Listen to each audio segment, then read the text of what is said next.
My mother-in-law, she's like this hippie, artsy lady.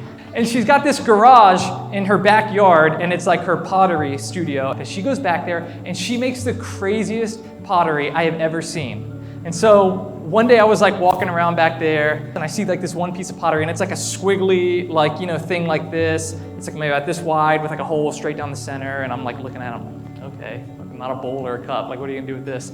So I put it back down. And then I pick up another thing. It's like this big base, like almost like a plate, but it's got holes all in it. And so eventually I found this one piece, and I was like, okay, Miss Robin, what in the heck is this thing?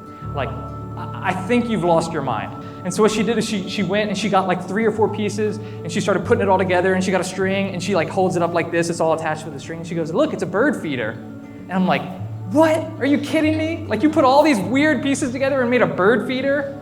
And sometimes it's like, we have to know our Creator to know what we were created for.